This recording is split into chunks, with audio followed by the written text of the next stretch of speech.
ਦੋਸਤੋ ਇਹ ਪਾਕਿਸਤਾਨ ਦੇ ਜੰਮੂ ਦੀ ਸਰਹੱਦ ਤੇ ਪਾਕਿਸਤਾਨ ਦਾ ਆਖਰੀ ਸਟੇਸ਼ਨ ਤੇ ਇੱਥੋਂ ਲਾਈਨ ਹੋ ਜਾਂਦੀ ਹੈ ਬੰਦ ਤੇ ਅੱਗੇ ਆ ਜਾਂਦਾ ਜੰਮੂ ਦਾ ਇਲਾਕਾ। ਇਹ ਸਟੇਸ਼ਨ ਕਿਹੜਾ ਹੈ ਇਹ ਵੀ ਤੁਹਾਨੂੰ ਦੱਸਨੇ ਆ। ਇਹ ਜਦੋਂ ਅੰਗਰੇਜ਼ ਨੇ 1925 ਦੇ ਵਿੱਚ ਪਟਰੀ ਵਿਛਾਈ ਸੀ ਤੇ ਇਹ ਉਦੋਂ ਹੀ ਅੱਗੇ ਟ੍ਰੇਨ ਨਹੀਂ ਸੀ ਜਾਂਦੀ ਹੁੰਦੀ। ਹਾਲਾਂਕਿ ਉਦੋਂ ਪਾਕਿਸਤਾਨ ਨਹੀਂ ਸੀ ਹੁੰਦਾ, ਸਿਰਫ ਇੰਡੀਆ ਹੀ ਹੁੰਦਾ ਸੀ। ਇਹ ਕੀ ਪਤਾ ਸੀ ਕਿ ਪਾਕਿਸਤਾਨ ਦਾ ਆਖਰੀ ਸਟੇਸ਼ਨ ਬਣ ਜਾਣਾ। ਇਹ ਗਾਰਡਰ ਦੇ ਉੱਤੇ ਅੱਜ ਵੀ ਇਹ ਜਨਾਬ ਲਿਖਿਆ ਦਾ ਪੁਰਾਣੇ ਦਰਖਤ ਹਲੇ ਮੌਜੂਦ ਨੇ। ਇਹ ਸਟੇਸ਼ਨ ਦੀ ਇਮਾਰਤ ਤੇ ਇਹ ਇੱਕ ਲੀਵਰ ਸਾਨੂੰ ਨਜ਼ਰ ਆਇਆ ਹੈ। ਇਹ ਥੱਲੇ ਚਰਖੀ ਲੱਗੀ। ਸਾਰਾ ਸਮਾਨ ਇਸ ਦਫ਼ਤਰ ਦੇ ਅੰਦਰ ਪਿਆ ਰੇਲਵੇ ਦਾ। ਉਹ ਕੀ ਸਮਾਨ ਹੈ, ਕੀ ਉਹਦੀ ਹਾਲਤ ਹੈ, ਚਲੋ ਤੁਹਾਨੂੰ ਵਿਖਾਉਂਦੇ ਹਾਂ।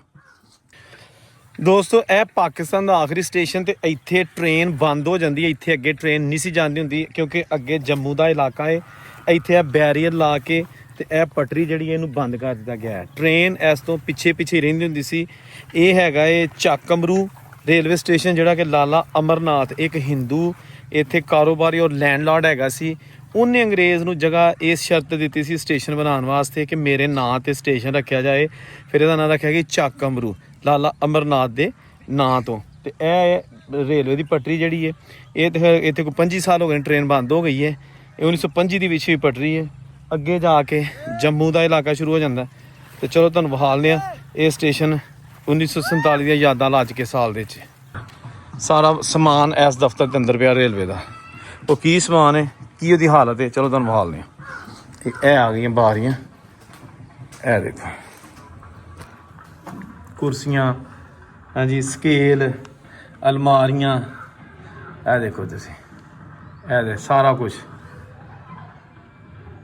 ਹਰ ਚੀਜ਼ ਸਕ੍ਰੈਪ ਬਣ ਗਈ ਹੈ। ਪੇਟੀਆਂ ਰੇਲਵੇ ਦੇ ਜਿੰਨੇ ਵੀ ਅਫਸਰ ਸਨ ਇਸਤੇਮਾਲ ਕਰਦੇ ਸਨ ਚੀਜ਼ਾਂ, ਸਾਰਾ ਕੁਛ ਹੁਣ ਉੱਥੇ ਹੀ ਨਹੀਂ। ਅਗਰ ਤੇ ਹੁਣ ਉਹ ਸਟੇਸ਼ਨ ਮਾਸਟਰ ਨਹੀਂ ਹੈਗੇ। ਇਹ ਦੇਖੋ ਨਾ ਦਰਵਾਜ਼ੇ ਵੀ ਟੁੱਟ ਗਏ ਨੇ।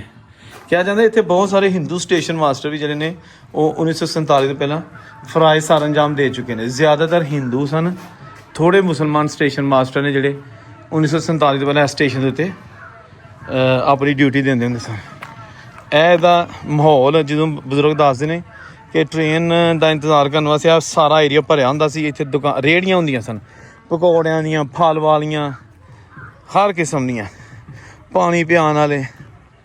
ਲੇਕਿਨ ਹੁਣ ਇਹ ਚੱਕ ਅਮਰੂ ਦੇਖੋ ਤੁਸੀਂ, ਇਹ ਲਿਖਿਆ ਵੀ ਹੈ ਚੱਕ ਅਮਰੂ ਰੇਲਵੇ ਸਟੇਸ਼ਨ।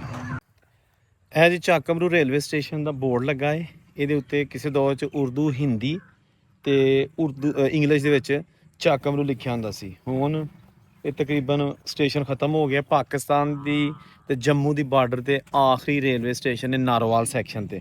ਟ੍ਰੇਨ ਜਦੋਂ ਨਾਰੋਵਾਲ ਚੱਲਦੀ ਹੁੰਦੀ ਸੀ ਤੇ ਫਿਰ ਉਸ ਤੋਂ ਬਾਅਦ ਜੱਸੜ ਤੋਂ ਹੋ ਕੇ ਤੇ ਅੱਗੇ ਫਿਰ ਬਸਤਾਨ, ਨੂਰਕੋਟ, ਸ਼ਕਰਗੜ੍ਹ, ਦਰਬਾਰ ਸਾਹਿਬ ਕਰਤਾਰਪੁਰ ਪਹਿਲੇ ਹੁੰਦਾ ਸੀ। ਫਿਰ ਜਨਾਬ ਸ਼ਕਰਗੜ੍ਹ, ਮਰਿਆਲ ਤੇ ਚੱਕ ਅਮਰੂ। ਇੱਥੋਂ ਤੁਸੀਂ ਸਮਝ ਲਓ ਕਿ ਜਾਂ ਸਟੇਸ਼ਨ ਸਟਾਰਟ ਹੁੰਦਾ ਜਾਂ ਪਲੇਟਫਾਰਮ ਖ਼ਤਮ ਹੁੰਦਾ ਸੀ। ਇਹ ਠੀਕ ਹੈ ਜੀ, ਇਹ ਬੋਰਡ ਲੱਗਿਆ। ਇਹ ਪਲੇਟਫਾਰਮ ਦੀ ਬੰਨੀ ਹੈ, ਇਹ ਲਾਈਨ ਪਲੇਟਫਾਰਮ ਦੇ ਨਾਲ ਜਿਹੜੀ ਹੈ ਲੂਪ ਲਾਈਨ, ਤੇ ਇਹ ਵਿੱਚ ਦੂਸਰੀ ਲਾਈਨ ਕ੍ਰਾਸਿੰਗ ਲਾਈਨ। ਠੀਕ ਹੈ ਜੀ। ਇਹ ਖੰਭੇ ਲੱਗੇ ਨੇ ਟ੍ਰੇਨ ਦੀਆਂ ਬੋਗੀਆਂ 'ਚ ਪਾਣੀ ਭਰਨ ਵਾਲੇ, ਕਿਉਂਕਿ ਇਹ ਜੰਕਸ਼ਨ ਹੈਗਾ ਸੀ ਔਰ ਇੱਥੋਂ ਟ੍ਰੇਨ ਵਾਪਸ ਚਲੀ ਜਾਂਦੀ ਹੁੰਦੀ ਸੀ। ਤੇ ਇਹ ਦੋ ਲਾਈਨਾਂ ਨੇ। ਇੰਜਨ ਚੇਂਜ ਕਰਨ ਵਾਸਤੇ ਇੱਥੋਂ ਇੱਧਰ ਨੂੰ ਲਾਈਨ ਗਈ ਹੈ ਅੱਗੇ ਨੂੰ, ਵਾਈ ਬਣਿਆ ਦਾ ਜਾਂ ਵੀ ਕਹਿ ਲਓ। ਫਿਰ ਵਾਪਸ ਇੱਧਰ ਨੂੰ ਆਈ ਲਾਈਨ ਇੱਥੇ ਤੱਕ। ਇਹ ਇੰਜਨ ਇੱਧਰ ਨੂੰ ਜਾਂਦਾ ਹੁੰਦਾ ਸੀ, ਫਿਰ ਇੱਧਰ ਨੂੰ ਜਾ ਕੇ ਤੇ ਵਾਪਸ ਗੱਡੀ ਨੂੰ ਲੱਗ ਜਾਂਦਾ ਹੁੰਦਾ ਸੀ। ਇਹ ਅੱਜ ਪਿਆ ਸਾਰਾ ਕੁਛ। ਹਾਂਜੀ, उजड़ गया वो बाग जिसके लाखों माली थे। ਇਹ ਦੇਖੋ ਹਰ ਚੀਜ਼ ਖਤਮ ਹੋ ਗਈ।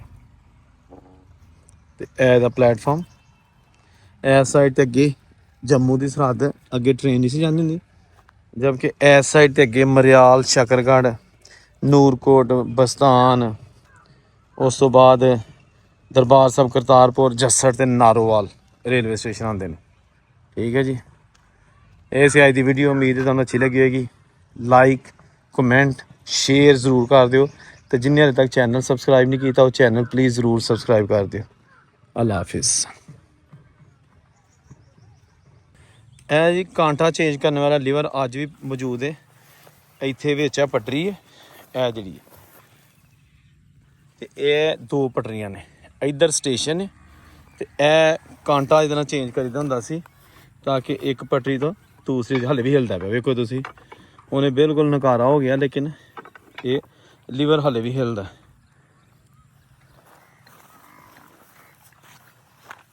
ਤੇ ਇੱਥੇ ਪਟਰੀਆਂ ਨੇ ਜਿਹੜੀਆਂ ਕਿ ਇਹ ਦੋ ਫਿਰ ਹੋ ਜਾਂਦੀਆਂ ਸਨ, ਲੂਪ ਲਾਈਨ ਤੇ ਕ੍ਰਾਸਿੰਗ ਲਾਈਨ। ਇਹ ਦੇਖੋ ਉਹ ਇੱਕ ਪਟਰੀ ਇਹ ਵੀ ਹੈਗੀ ਹੈ। ਅੱਛਾ, ਇਹ ਲੂਪ ਲਾਈਨ ਸਟੇਸ਼ਨ ਤੇ ਜਿਹੜੀ ਆਉਂਦੀ ਹੈ, ਤੇ ਇਹ ਜਿਹੜੀ ਪਟਰੀ ਹੈ ਇਹ ਦੂਸਰੀ ਕ੍ਰਾਸਿੰਗ ਲਾਈਨ ਹੈ। ਤੇ ਇਹ ਜਿਹੜੀ ਜਾ ਰਹੀ ਹੈ ਇਸ ਸਾਈਡ ਨੂੰ, ਇਹ ਇੰਜਨ ਬਦਲਦਾ ਹੁੰਦਾ ਸੀ ਇੱਧਰ ਨੂੰ, ਇਸ ਤਰ੍ਹਾਂ ਵੀ ਨਿਸ਼ਾਨ ਬਣਿਆ ਹੁੰਦਾ ਸੀ ਇਸ ਤਰ੍ਹਾਂ, ਇਹ ਉਹ ਹੈ ਇੰਜਨ ਦਾ ਚੇਂਜ ਕਰਨ ਵਾਲਾ। ਤੇ ਇਹ ਪਾਣੀ ਦੀ ਟੈਂਕੀ। ਇਹ ਦੇਖੋ ਹੁਣ ਪਲੇਟਫਾਰਮ ਦੇ ਉੱਤੇ ਕਿੰਨੀ ਬੂਟੀ ਉੱਗੀ ਹੈ। ਇਹ ਲੱਗਦਾ ਕਿ ਇਹਨਾਂ ਵਿੱਚ ਦੋ ਲਾਈਨਾਂ ਨੇ, ਨਹੀਂ ਲੱਗਦਾ ਨਾ, ਲੇਕਿਨ ਵਿੱਚ ਲਾਈਨਾਂ ਨੇ। ਇਹ ਸਾਰਾ ਏਰੀਆ ਮੁਸਾਫਰਾਂ ਨਾਲ ਭਰਿਆ ਹੁੰਦਾ ਸੀ, ਜਿਨ੍ਹਾਂ ਨੇ ਨਾਰੋਵਾਲ ਜਾਂ ਲਾਹੌਰ ਜਾਣਾ ਹੁੰਦਾ ਸੀ। ਤੇ ਇਹ ਪਿੰਡ ਚੱਕ ਕਮਰੂ, ਇਹ ਪਿੰਡੋਂ ਬਾਰ-ਬਾਰ ਸਟੇਸ਼ਨ ਬਣਾਇਆ ਗਿਆ ਸੀ ਮੁਸਾਫਰਾਂ ਦੀ ਸਹੂਲਤ ਵਾਸਤੇ। ਬਹੁਤ ਸਵਾਰੀ ਹੈ ਸਟੇਸ਼ਨ 'ਤੇ ਹੁੰਦੀ ਸੀ, ਕਿਉਂਕਿ ਇਹ ਬਿਲਕੁਲ ਨਾਰੋਵਾਲ ਤੋਂ ਦੂਰ ਦਰਾਜ਼ ਹੈ। ਔਰ ਇਹ ਪੁਰਾਣੇ ਦਰਖਤ ਹਲੇ ਵੀ ਮੌਜੂਦ ਨੇ। ਇਹ ਸਟੇਸ਼ਨ ਦੀ ਇਮਾਰਤ ਹੈ। ਤੇ ਇਹ ਇੱਕ ਲੀਵਰ ਸਾਨੂੰ ਨਜ਼ਰ ਆਇਆ ਹੈ, ਇਹ ਘੁਮਾ ਕੇ ਤੇ ਸਿਗਨਲ ਡਾਊਨ ਕਰੀਦਾ ਹੁੰਦਾ ਸੀ। ਹੁਣ ਇਹਦੀ ਜਾਲੀ ਵੀ ਮੁੱਕ ਗਈ ਹੈ ਤੇ ਸਿਗਨਲ ਵੀ ਹੈ ਨਹੀਂ। ਇਹ ਦੇਖੋ ਤੁਸੀਂ, ਠੀਕ ਹੈ ਨਾ, ਇਹ ਘੁੰਮਦਾ ਹੁੰਦਾ ਸੀ ਬੜੇ ਜ਼ੋਰ ਨਾਲ। ਤੇ ਜਿਹੜੀ ਜਾਲੀ ਹੁੰਦੀ ਸੀ, ਸੌਰੀ ਸੰਗਲੀ ਹੁੰਦੀ ਸੀ, ਇਹਦੇ ਨਾਲ ਵਲੇਟੀ ਜਾਂਦੀ ਹੁੰਦੀ ਸੀ। ਇਹ ਥੱਲੇ ਚਰਖੀ ਲੱਗੀ ਤੇ ਸਿਗਨਲ ਡਾਊਨ ਹੋ ਜਾਂਦਾ ਹੁੰਦਾ ਸੀ। ਇਹ ਹੁਣ ਸਟੇਸ਼ਨ ਦੀ ਆ ਗਈ ਇਮਾਰਤ, ਚੱਕ ਕਮਰੂ, ਪਾਕਿਸਤਾਨ ਦਾ ਆਖਰੀ ਰੇਲਵੇ ਸਟੇਸ਼ਨ। ਇਹਦਾ ਮੁਸਾਫਰਖਾਨਾ ਜਿੱਥੇ ਟਿਕਟਾਂ ਲੈ ਕੇ ਤੇ ਮੁਸਾਫਰ ਬਹਿੰਦੇ ਹੁੰਦੇ ਸਨ। ਹਾਏ ਹਾਏ ਹਾਏ, ਕਿੱਥੇ ਗਏ ਲੋਕ ਦੋਸਤੋ। ਹਾਂਜੀ, ਇਹ ਖਵਾਤੀਨ ਵਾਸਤੇ ਅਲੱਗ ਇੰਤਜ਼ਾਮ। ਇਹ ਦਰਵਾਜ਼ਾ ਖੁੱਲ੍ਹਾ ਹੁੰਦਾ ਤਾਂ ਕਿ ਤੁਸੀਂ ਇੱਧਰ ਬਾਹਰ ਨਿਕਲ ਜਾਓ। ਤੇ ਇਹ ਇਹਦਾ ਟਿਕਟ ਘਰ ਹੈ। ਹੁਣ ਨਾ ਟ੍ਰੇਨ ਹੈ ਤੇ ਨਾ ਟਿਕਟ ਘਰ ਹੈ, ਠੀਕ ਹੈ ਨਾ। ਇੱਥੇ ਕਿਰਾਏ ਵਗੈਰਾ ਲਿਖੇ ਹੁੰਦੇ ਸਨ, ਕਿਰਾਇਆਨਾਮਾ ਕਿਹੜੇ ਸਟੇਸ਼ਨ ਦਾ ਕਿੰਨਾ ਹੈ। ਇੱਥੇ ਟ੍ਰੇਨਾਂ ਦੇ ਟਾਈਮ ਲਿਖੇ ਹੁੰਦੇ ਸਨ। ਤੇ ਇਹ ਬਹਿਣ ਦੀ ਜਗ੍ਹਾ, ਇਹ ਬਰਾਮਦਾ ਜਿੱਥੇ ਦਫ਼ਤਰ ਨੇ, ਇਹ ਵੀ ਤੁਹਾਨੂੰ ਬਹਾਲ ਨੇ। ਲੇਕਿਨ ਇਹ ਤੁਸੀਂ ਦੇਖ ਲਓ ਦੋਸਤੋ, ਇਹ 'ਚ ਪਿਆ ਸਾਰਾ ਕੁਝ ਲਾਲਾ ਅਮਰਨਾਥ ਦੀ ਜ਼ਮੀਨਾਂ 'ਚ ਬਣਾਇਆ ਹੋਇਆ। ਜੰਮੂ ਤੇ ਪਾਕਿਸਤਾਨ ਦੀ ਸਰਹੱਦ ਤੇ ਚੱਕ ਕਮਰੂ ਰੇਲਵੇ ਸਟੇਸ਼ਨ ਦਾ ਤੁਹਾਨੂੰ ਬੋਲ ਹਾਲ ਨੇ। ਬਈ ਇਹ ਜੀ ਇੱਕ ਬੋਰਡ ਨਜ਼ਰ ਆਇਆ, ਇਹਦੇ ਤੇ ਲਿਖਿਆ ਹੈ ਸ਼ਕਰਗੜ੍ਹ। ਇਸ ਸਾਈਡ ਤੇ ਲਿਖਿਆ ਹੈ ਗੁਰਦੁਆਰਾ ਸ਼੍ਰੀ ਦਰਬਾਰ ਸਾਹਿਬ ਕਰਤਾਰਪੁਰ, ਠੀਕ ਹੈ ਜੀ। ਤੇ ਇਹ ਹੈਗਾ ਏ ਨਾਰੋਵਾਲ ਸ਼ਕਰਗੜ੍ਹ ਰੋਡ। ਸਭ ਤੋਂ ਅੱਗੇ ਜਾਓਗੇ ਤੇ ਸ਼ਕਰਗੜ੍ਹ ਆ ਜਾਏਗਾ, ਇਸ ਸਾਈਡ ਜਾਓਗੇ ਤੇ ਇੱਧਰ ਨਾਰੋਵਾਲ ਹੈ। ਇੱਧਰ ਅੱਗੇ ਨਾਲ ਹੀ ਦਰਿਆਏ ਰਾਵੀ ਜਾ ਰਿਹਾ, ਔਰ ਉਹਦੀ ਦੂਸਰੀ ਸਾਈਡ ਤੇ ਇੰਡੀਆ ਦਾ ਇਲਾਕਾ ਹੈ। ਤੇ ਇਹ ਬੋਰਡ ਜਨਾਬ ਗੁਰਦੁਆਰਾ ਸਾਹਿਬ ਦੇ ਬਾਹਰ ਲੱਗਾ। ਥੋੜੀ ਅੱਗੇ ਜਾ ਕੇ ਤੇ ਇਸ ਸਾਈਡ ਨੂੰ ਇੱਕ ਛੋਟੀ ਸੜਕ ਜਾਏਗੀ, ਉੱਥੇ ਦਰਬਾਰ ਸਾਹਿਬ ਕਰਤਾਰਪੁਰ ਗੁਰਦੁਆਰਾ ਸਾਹਿਬ ਮੌਜੂਦ ਹੈਗਾ ਹੈ, ਠੀਕ ਹੈ ਜੀ। ਤੇ ਇਹ ਜਿਹੜੇ ਜਿੰਨੇ ਇੱਧਰ ਨੇ ਪਿੰਡ, ਇਹ ਪਾਕਿਸਤਾਨੀ ਪੰਜਾਬ ਦਾ ਇਲਾਕਾ ਹੈ। ਔਰ ਇੱਧਰ ਜ਼ਿਆਦਾਤਰ ਹਿੰਦੂ ਸਿੱਖ ਆਵਾਸ ਹਨ 1947 ਦੀ ਪਾਰਟੀਸ਼ਨ ਤੋਂ ਪਹਿਲੇ। ਫਿਰ ਉਹ ਸਾਰੇ ਇੱਥੋਂ ਦੀ ਪੈਦਲ ਹੀ ਇੱਧਰ ਨੂੰ ਜਨਾਬ ਰਾਵੀ ਕ੍ਰਾਸ ਕਰਕੇ ਇੰਡੀਆ ਚਲੇ ਗਏ। ਕੁਝ ਲੋਕ ਇੱਥੇ ਪਿੱਛੇ ਜੱਸੜ ਦਾ ਬ੍ਰਿਜ ਹੈਗਾ ਸੀ ਰਾਵੀ ਦੇ ਉੱਤੇ, ਡਬਲ ਬ੍ਰਿਜ, ਤੇ ਉੱਥੋਂ ਦੀ ਚਲੇ ਗਏ ਇੰਡੀਆ। ਲੇਕਿਨ ਮੁਸਲਮਾਨ ਜਿਹੜੇ ਫਿਰ ਆਏ ਇੰਡੀਆ ਤੋਂ ਉੱਜੜ ਕੇ, ਉਹ ਫਿਰ ਇਹਨਾਂ ਪਿੰਡਾਂ 'ਚ ਆਬਾਦ ਹੋਏ।